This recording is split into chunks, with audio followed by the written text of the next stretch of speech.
Good evening, good evening, good evening, folks. Welcome to another episode of Spilling Tea, doing this late on my Friday because I don't want to be doing these all day tomorrow, to another episode of Spilling Tea. I'm your host, Tiffany Daniels. We're going to that horrible world known as the JRC, but before I do, I apologize for my appearance, but in my defense, it has been basically like Black Friday every day this entire week. There has been no calm down since Way Day. So if I look like my hair is frizzed, like I just walked out of a science lab, sorry, but that's what you get. You get the bugs. Not always so pretty. Uh, so sorry about floof.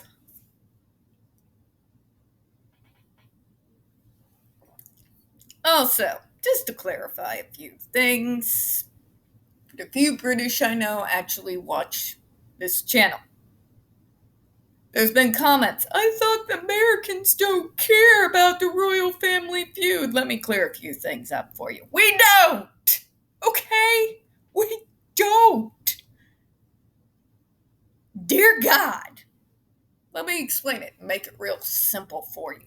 We can't get away from it. It's everywhere, okay? Literally everywhere. Let me describe it to you. I can't turn it on normal TV because it's there. I can't turn on the internet just to look at my TL because it's there. I can't even go check on my phone from one of my local stations here for the weather without seeing it there. Okay? We cannot get away from it. Let me put it in more perspective. I have blocked everything to do with it, and it still finds its way into everything. We don't care that it's being basically thrust into our faces, and there is nowhere we can go where it's not playing on. Because it is thrust into our faces, there's going to be some things that we notice. And why am I addressing this on my channel? You'll see how it will relate in a minute. I've been seeing it happen on both so-called sides.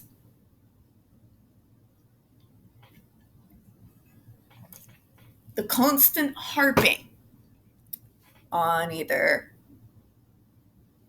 Markle's kids or the royal kids. Okay? Did nobody get the memo that kids are off limits? They're kids. They have no choice in the matter. They didn't get to choose their parents.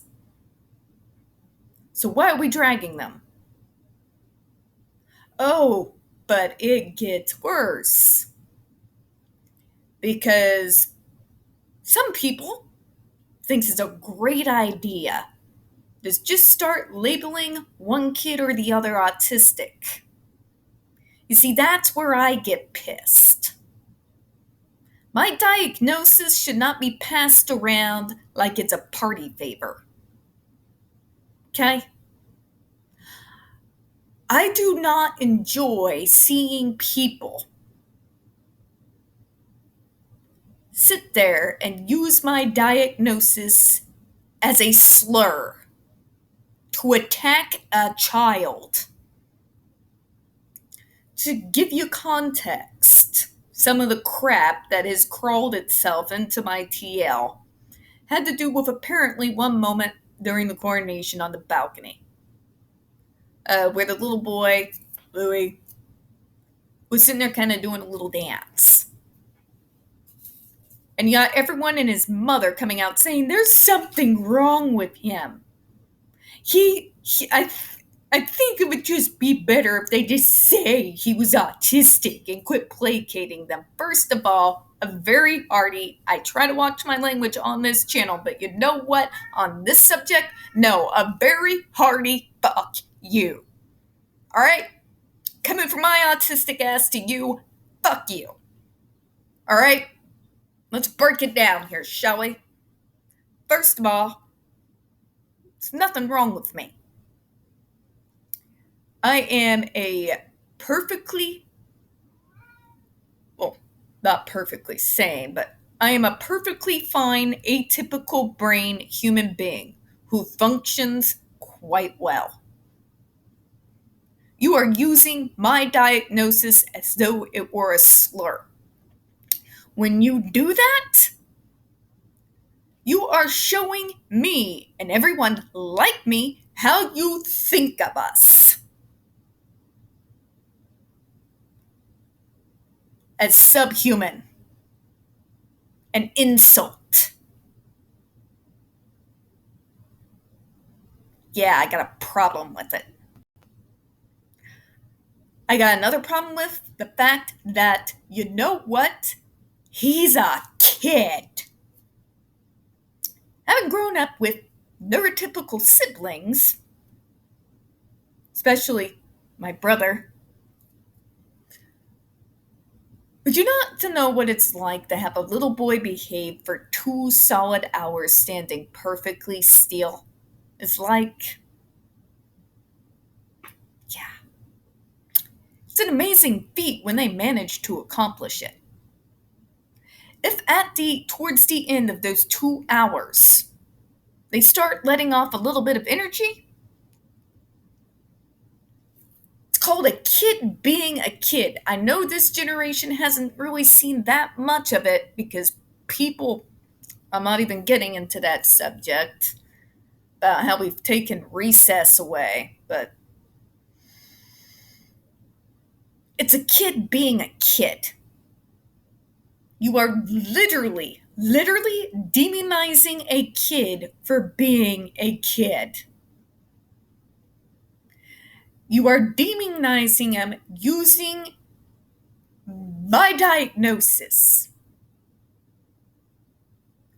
The diagnosis of my friends as a slur. We got problems. Okay? I take that personally.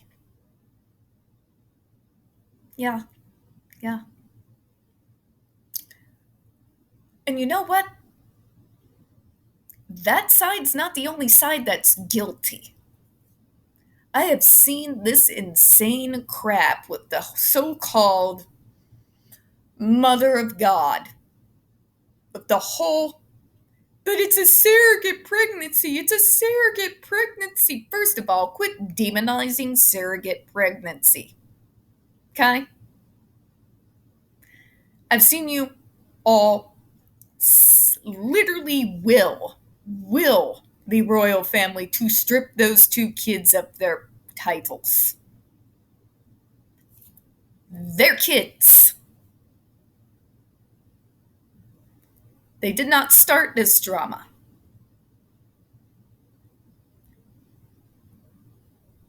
What's the matter with you that you want to punish kids? You can be on one side or another. That's fine. Do that. Off of my TL, preferably. But don't go and attack the innocent bystanders. Don't go attacking the kids. These are things that are entirely out of their control, and there is something really messed up with you folks that think it's okay to attack the kids on either side. Sorry, but I'm not sorry. Now that I've got that out of my system, until the next idiot decides to use my diagnosis and treat me and people like me as a slur, I got thoughts. I got thoughts that could probably get me banned from this channel. Get my channel removed, I'm pretty sure. Let's move on to the JRC, shall we? Yeah. All right. In the description box, folks, you're going to find a link to the article that the Judge Rotenberg Educational Center doesn't want you to read. It's written by NeuroClastic, a small non-for-profit started by autistics for autistics, wherein they interviewed and surveyed over 900 ABA professionals in regards to the JRC's so-called behavior modification program.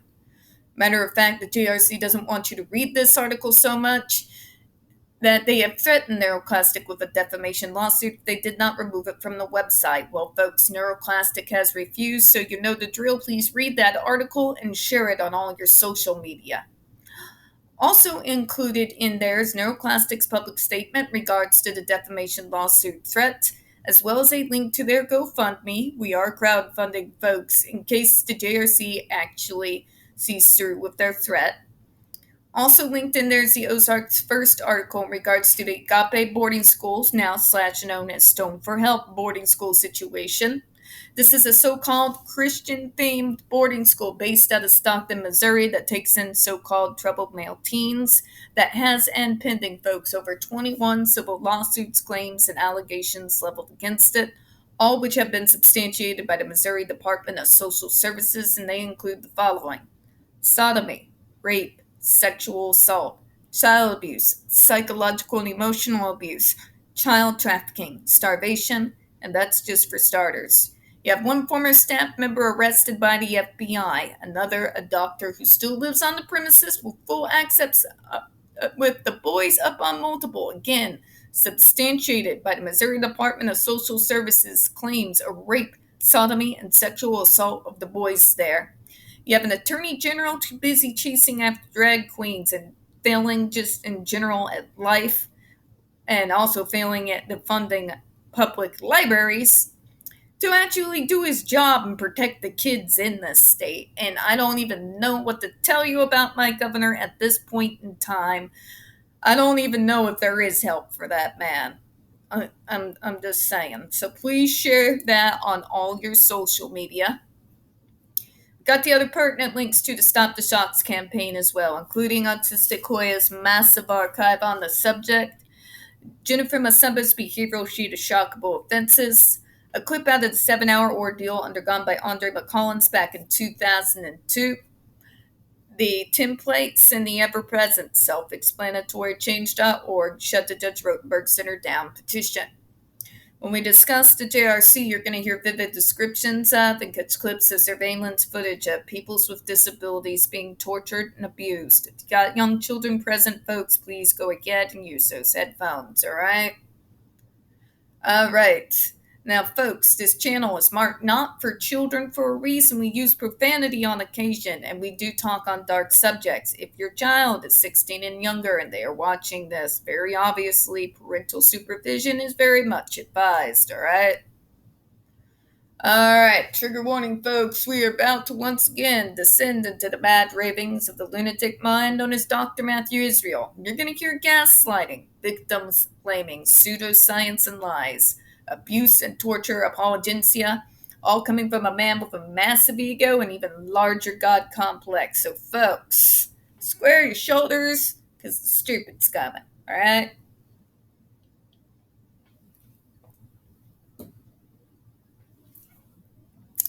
All right, let's get back to it here. God, there's a reason I used to call my hair the beast, folks. Poofy. Freaking bleh. I look forward to when it grows out and I can control it again. Sorry, side context, I can't help myself.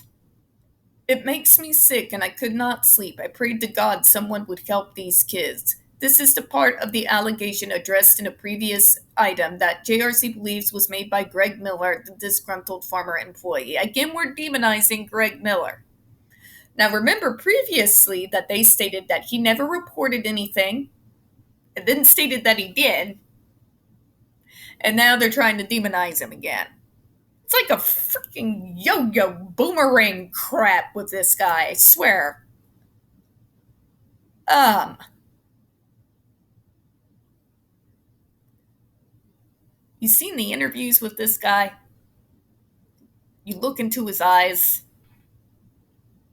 The man felt sick at what he saw in that place.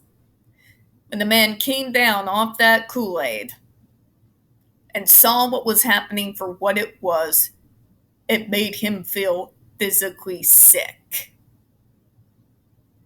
Do you think that Greg Miller was getting $1 million deals out of this, doctor? Do you think he was getting endorsement deals? You know, he had nothing to gain and everything to lose. But he did it anyway. Just in case anyone's wondering, that's what atonement looks like. Know what I'm saying? Something Dr. Matthew Israel knows nothing about. The shock is dangerous. In over 19 years of using the GED, no student has sustained any injury from JRC's treatment with the shin shock device. Are you on crack, doctor? Are you on crack? Because there are so many ER documents that living ink archive has become really the ever-living archive. There are ER documents for the ER documents, doctor. Are you really? Let's see here. 3rd and 2nd degree burns. Loss of feeling where the electrodes were placed on the skin. Andre McCollins being shocked so badly that he was catatonic for months. Bruises all over the body to the point that not one unbruised piece or burnt piece of skin was available to attach electrode to. And therefore, it was ordered. We got the documents. Living Archive. Take a look.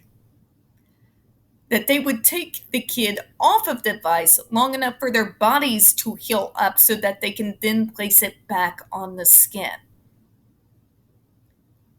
You're a liar, doctor.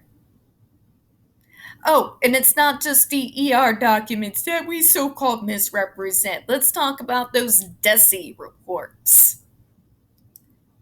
Bruising all over the body. 2nd and 3rd degree burns. Are you kidding me? That's a lie, doctor. That is a very provable lie. Again, we have all seen the tape, doctor. Logic.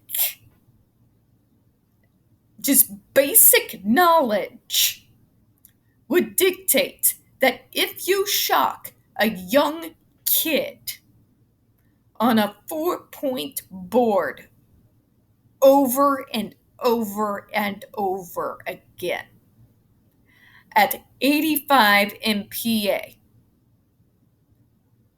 which goes far beyond the common police taser, which runs on 3 at most 5. And you're going to sit there and tell me that there's never, ever been an injury, because even if I didn't see the documents, I call bullshit. I call major bullshit. Use your common sense, people. Use your heads. If you use nothing else, the numbers do not work. Okay? We know that 3, 5 can leave bruises and abrasions on people's skin. I'm supposed to believe that one running on 85 is just going to be barely a tickle? Oh no, because I'm autistic, I have super ability to feel pain, right? No, doctor, it's actually the exact opposite. I have a very low threshold for pain. I am hypersensory,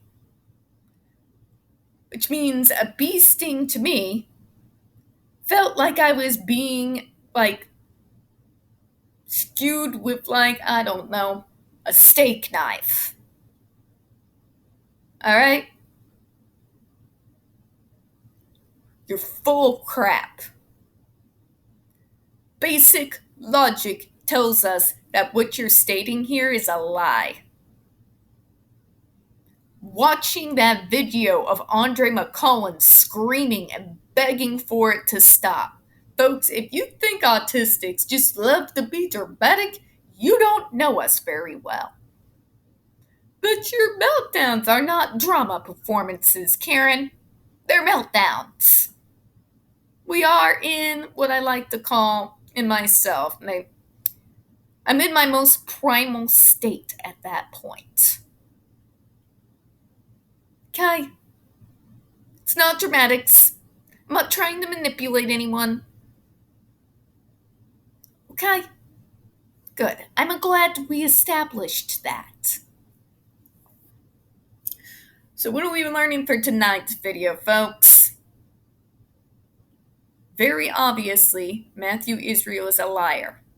And he repeats the same lies over and over, even though he knows we have access to the actual medical records.